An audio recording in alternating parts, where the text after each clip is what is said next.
Hey curious minds, welcome to Arudra IAS Hub. Come on, let's unlock some knowledge.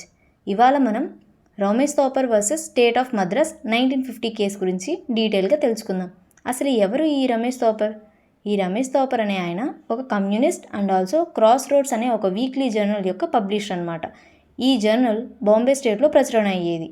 Problem ఎక్కడ వచ్చిందంటే PM foreign policies గురించి ఈ జర్నల్లో criticise చేసే articles అనేవి publish అయ్యాయి అన్నమాట. ఈ మ్యాగజైన్లో మెయిన్గా జవహర్లాల్ నెహ్రూ ఫారెన్ పాలసీని చెప్పారు. అప్పుడు ఇండియా అనేది న్యూలీ ఇండిపెండెంట్ అనమాట. నాన్ అలైన్మెంట్ అప్రోచ్ ఫాలో అయ్యారు. అంటే యుఎస్ఎస్ఆర్ బ్లాక్స్లో జాయిన్ అవ్వకుండా సోవియట్ యూనియన్తో ఫ్రెండ్లీ అప్రోచ్ని మెయింటైన్ చేశారు. వెస్టర్న్ బ్లాక్స్ పాలసీస్ని అపోజ్ చేశారు కొన్ని సిచ్యువేషన్స్లో కూడా. ఈ మ్యాగజైన్లో మెయిన్గా ఏం చెప్పారంటే government foreign policy pro Soviet tilt ఉందని అండ్ ఆల్సో ఇండియా వెస్టర్న్ డెమోక్రటీస్ నుండి దూరం అవుతుందని, ఇంటర్నేషనల్ అఫైర్స్లో నెహ్రూ స్టాండ్ని ఐడియాలజికల్గా బయాస్డ్గా ఉన్నారని, గవర్నమెంట్ ఫారెన్ పాలసీ వల్ల ఇండియా నేషనల్ ఇంట్రెస్ట్ కాంప్రమైజ్ అవుతుందని ఇలా క్రిటిసైజ్ చేయడం స్టార్ట్ అయింది అనమాట. ఈ క్రిటిసిజం వల్ల మద్రాస్లో కమ్యూనిజం పెరిగే chances and communist movement strong అవుతుందని వీళ్ళు అనుకున్నారు. ఎందుకంటే ఆల్రెడీ అప్పటికే వెస్ట్రన్ మద్రాస్లో స్ట్రాంగ్గా ఉంది కమ్యూనిజం. సో దీనివల్ల ప్రజల సేఫ్టీ అండ్ పబ్లిక్ ఆర్డర్ అనేది డిస్టర్బ్ అవుతుందని ఆ స్టేట్లో ఈ పబ్లిషింగ్ని బ్యాన్ చేస్తూ ఒక ఆర్డర్ని 1950 మార్చ్ 1ని తీసుకొచ్చారు. ఆ ఆర్డర్ ఏంటంటే Madras maintenance of public order act 1949ని బేస్ చేసుకొని పబ్లిషింగ్ని స్టాప్ చేశారు.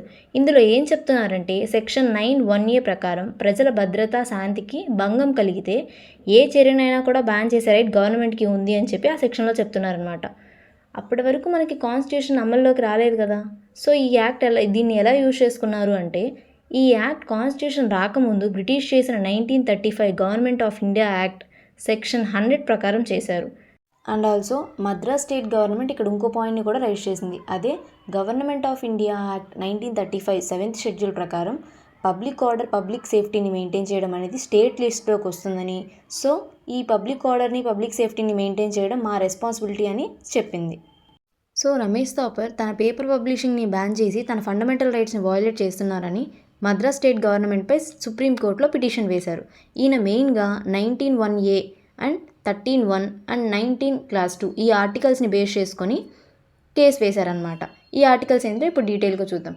ఫస్ట్ 19(1)A ఏం చెప్తుందంటే freedom of speech and expression, అంటే ప్రతి ఇండియన్ సిటిజన్కి తన థాట్స్, ఒపీనియన్స్, ఐడియాస్ని ఫ్రీగా ఎక్స్ప్రెస్ చేసే రైట్ ఉంది అని చెప్తుంది. ఇందులో మెయిన్గా ఫ్రీగా మాట్లాడడానికి, ఆర్టికల్స్, బుక్స్ రాయడానికి, న్యూస్ పేపర్స్, మ్యాగజైన్స్ పబ్లిష్ చేయడానికి, తన ఐడియాస్ సర్క్యులేట్ చేయడానికి, political criticism of government, artistic expression ఇలాంటివన్నీ రైట్స్ కూడా ఉన్నాయి అని చెప్పి మెన్షన్ చేస్తుంది అనమాట. అండ్ నెక్స్ట్ 13(1) ఏం చెప్తుంది అంటే all laws in force in the territory of India immediately before the commencement of this constitution in so far as they are inconsistent with the provisions of this part shall to the extent of such inconsistency be void అని చెప్తుంది. అంటే 1950 జనవరి 26 constitution రాకముందు ఉన్న loss అనేవి ఒకవేళ fundamental రైట్స్ని కానీ violate చేసే విధంగా ఉంటే కోర్టు వాటిని ఇన్వాలిడ్ అని డిక్లేర్ చేయొచ్చు అని చెప్తుంది అనమాట.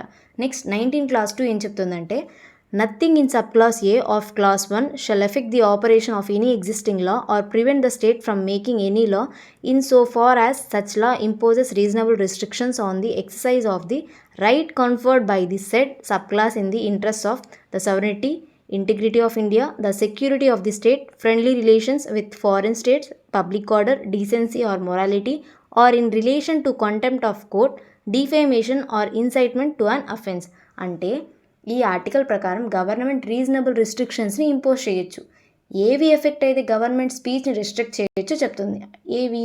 సెవెరెనిటీ and integrity of India, security of the state, friendly relations with foreign states, public order, decency or morality, contempt of the court, defamation, incitement to an offence. అంటే ఇక్కడ చూసుకుంటే మనం 1950 ఒరిజినల్ కాన్స్టిట్యూషన్లో పబ్లిక్ ఆర్డర్ అనే గ్రౌండ్ లేదనమాట. ఇది first amendment ద్వారా 1902లో expand చేశారు. అండ్ కాన్స్టిట్యూషన్లో ఎక్కడా కూడా ఫ్రీడమ్ ఆఫ్ ప్రెస్ అని మెన్షన్ చేయలేదు, కానీ 19th ఆర్టికల్లో ఫ్రీడమ్ ఆఫ్ స్పీచ్ అని మాత్రం చెప్పారు. ఎందుకంటే న్యూస్ పేపర్, ఆర్టికల్స్ ఇలాంటి వాటిలో వాళ్ళు చేసే పనులను చెప్తున్నారు కాబట్టి బ్రిటిషర్స్ ఇండియన్స్కి ఫ్రీడమ్ ఉండకూడదు అని చెప్పి పత్రికా స్వేచ్ఛను బ్యాన్ చేశారు. కానీ మన ఇండియన్స్ అనేవాళ్ళు మెయిన్గా బ్రిటిషర్స్ చేసిన యాక్ట్స్నే బేస్ చేసుకొని కాన్స్టిట్యూషన్ రాశారు కాబట్టి మనం కూడా పత్రికా స్వేచ్ఛని మెన్షన్ చేయలేదు. సో రమేష్ థాపర్ అనే ఆయన 19(1)(a), 13(1), 19 Clause 2ని బేస్ చేసుకొని తన పేపర్ బ్యానింగ్ అనేది అన్కాన్స్టిట్యూషనల్ అని ఆయన చెప్పారు. దీనికి కౌంటర్గా ఆపోజిట్ సైడ్ ఉన్న అడ్వకేట్ జనరల్ ఆర్టికల్ 226ని బేస్ చేసుకొని ఈ పిటిషనే రాంగ్ అంటారు. ఆర్టికల్ 226 ఏం చెప్తుందంటే power of high courts to issue writs.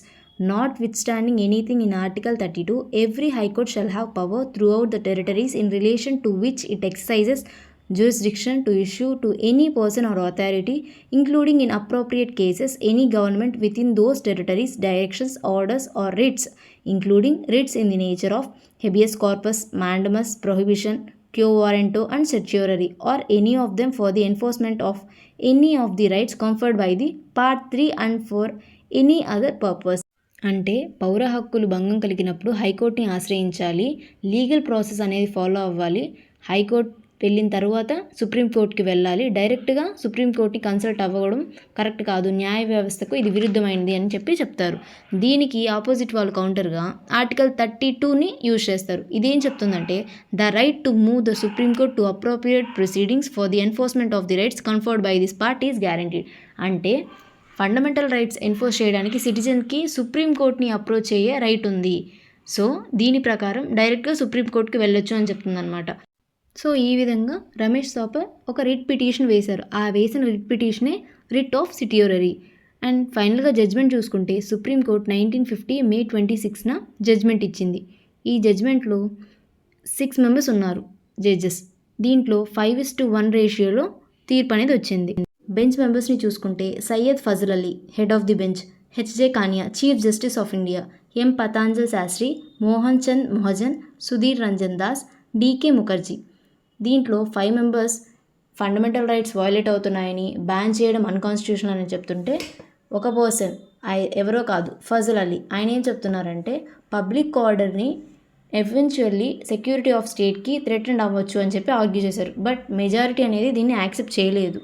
Court final judgment చూసుకుంటే మద్రాస్ గవర్నమెంట్ బ్యాన్ చేయడం అన్కాన్స్టిట్యూషనల్ అని, మద్రాస్ గవర్నమెంట్ ఇష్యూ చేసిన cross roads magazine circulation ban అనేది ఇన్వాలిడ్ అని, Madras maintenance of public order act press restriction provision అనేది వాయిడ్ అని చెప్పింది. And also freedom of speech violate అయింది and public order valid restriction కాదు ఆ టైంలో అని చెప్పి జడ్జ్మెంట్ ఇచ్చింది. సో ఇక్కడితో Ramesh Thapar versus state of Madras case complete అయింది. నెక్స్ట్ ఇంకో వీడియోతో మళ్ళీ కలుసుకుందాం. Thanks for watching.